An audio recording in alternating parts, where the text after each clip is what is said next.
Both me and my Swedish girlfriend crave these every time we go to the UK. It's the first thing we ask to do. As a Brit, there are of course a number of things that I would say that I miss living in Sweden that I can't always get access to here. And one of the main categories that I really can't avoid talking about is of course food. I said in the last episode that I was born in the year of the pig, and true to its name, there are a number of foods that I absolutely crave and can't always get hold of here. So now I'm going to count down my top 5 for you. If you're from England, I'd love to hear if you agree or disagree down below. If you're from another country, I'd love to hear whether any of these figure in your top 5 or whether it's totally different things that you miss or crave when you're living abroad or moving abroad or even travelling abroad. It'd be really nice to know. So let's get started. So what are the top 5 English foods that I miss? We're going to start with number 5. I've actually got the food that I'm going to talk about right here in front of me. So one thing that I never expected to miss when I moved abroad was Cadbury's Creme eggs. And if you don't know what I'm talking about, these little guys are a popular Easter treat in the UK. I think they're in Ireland as well. It's a chocolate egg. So obviously it looks like an egg in the first place, but it's a chocolate egg and it's filled with goo that is made to look like it's a normal egg, but obviously a chocolate variety. So you have like the yellow centre and the egg white and the egg itself. And I tell you what, these guys are just amazing. And I know I've brought them back when I've been to England in the past. Of course, it's not so easy to get to England right now because of the pandemic. But these are something that I always miss now that I'm living in Sweden come Easter time. Fortunately, I have a great family who put in the effort to send me some in the post, and these little guys took about 4 weeks to come because of Brexit and the pandemic and everything else, and this is the last one, which is why I'm treasuring it. Otherwise I would probably give you a taste test right now on camera, because just seeing it makes me hungry. And apparently I'm not the only one, because I heard that they're one of the biggest things that get exported from the UK every year to expats living abroad, so apparently we all miss and crave them. Number 4, it's going to sound weird at first, but bear with me. Indian food. Yeah, I know England isn't really necessarily known for its Indian food, but we do have a lot of Indian people and Pakistani people that live in the UK, and it's great because it's helped to really transform the culture of our food. And actually a few years ago, the chicken tikka masala I think was actually labelled as the most popular English takeaway, even though of course it's not an English takeaway. But one thing that I've noticed being out here in Sweden is that the kind of type or quality or standard of Indian food here is very different from that you get in the UK, and I think that's because our food in the UK has been much more heavily influenced by that kind of Asian culture, and I just really love the Indian food that we have in England. I don't know, how it compares to the real thing. If you actually lived in India, I'm sure it'd be a lot better out there.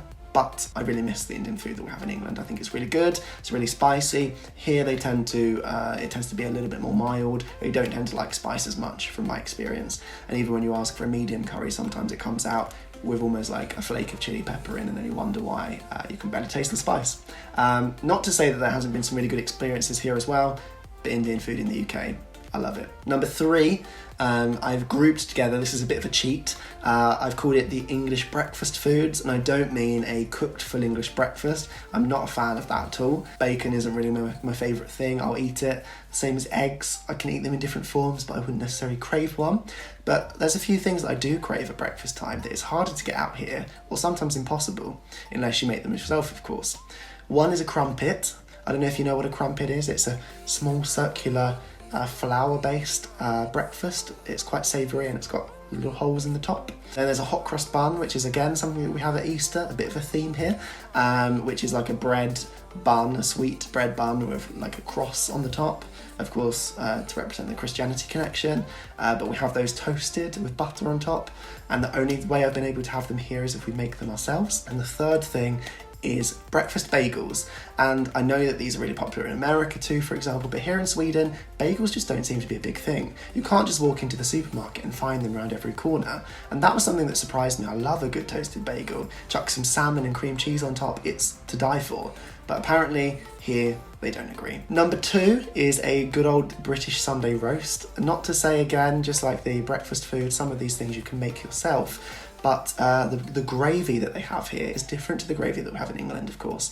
And it's just not what I'm used to. It's not the same. I miss a proper British Sunday night where you have, all of the family sit down, you have your Yorkshire puddings, you have your roast potatoes, you have your cooked meat, you have your gravy. Even better come Christmas time. We have recreated it here, with all the veg and stuff. I love that too, but that's one thing that I miss, having that tradition of maybe once a week or once every couple of months having that on a Sunday.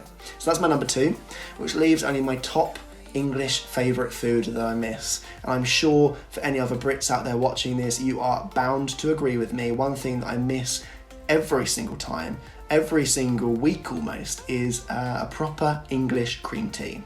If you don't know what I'm talking about, you really need to get on the hype because you've been missing out. But we're talking about a scone that has been cut in half, and either side has got clotted cream and strawberry jam on top, and then maybe have some strawberries around the side and stuff like that. In England, of course, we're famous for having it alongside some finger sandwiches and tea. I'm actually not a tea drinker, which is where I fit in with Sweden quite well. I love my coffee, but I love to have a scone complete with this, like clotted cream.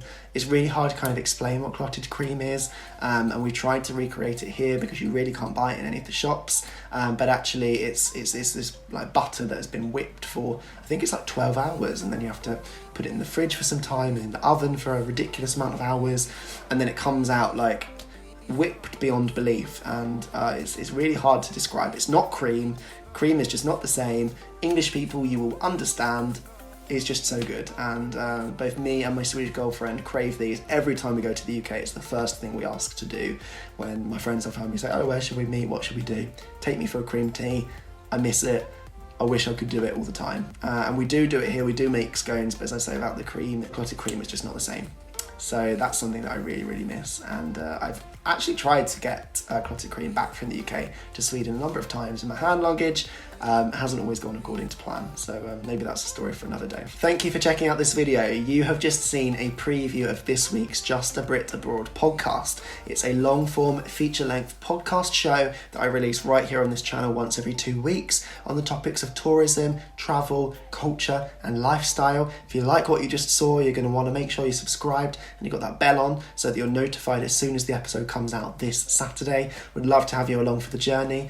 But as I say, thank you for checking this out, and I'll see you then. Bye, guys.